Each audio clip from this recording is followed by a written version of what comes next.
दरअसल श्रद्धावान लभते ज्ञानम, आपकी कहीं श्रद्धा हो जाए तो फिर उसके प्रति आपका आकर्षण और आदर भाव होता है।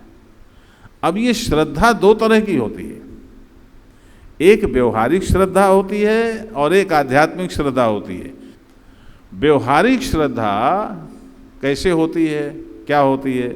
व्यवहारिक श्रद्धा का मतलब है, ध्यान देना, कि आप जिन गुणों को श्रेष्ठ समझते हैं, जिस सामर्थ्य को श्रेष्ठ समझते हैं, जो आप होना चाहते हैं लेकिन वो आप नहीं हुए या वो सामर्थ्य आप में नहीं है, वो गुण आप में नहीं है, वही गुण, वही सामर्थ्य, वही योग्यता जब किसी आप अन्य में देखते हैं तो उसके प्रति आपके हृदय में एकदम आदर पैदा हो जाता है, क्योंकि आप पहले से ही वो आग्रह और वो परिभाषा बनाए बैठे रहते हैं अच्छे व्यक्ति के बारे में।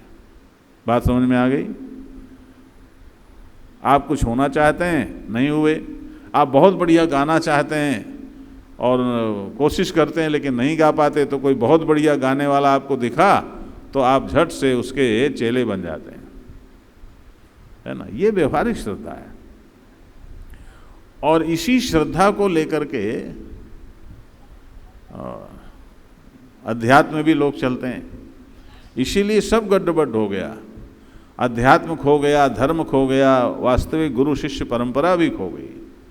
जबकि आध्यात्मिक श्रद्धा का मतलब है श्रद्ध सत्यम तदस्याम धीयते इति श्रद्धा, माने जो परम सत्य है, पारमार्थिक सत्य है, जिस सत्य को कभी भी खारिज नहीं किया जा सकता, जो ब्रह्म का या परमात्मा का स्वरूप लक्षण है, ऐसा सत्य, उस सत्य की स्वीकृति का नाम श्रद्धा है।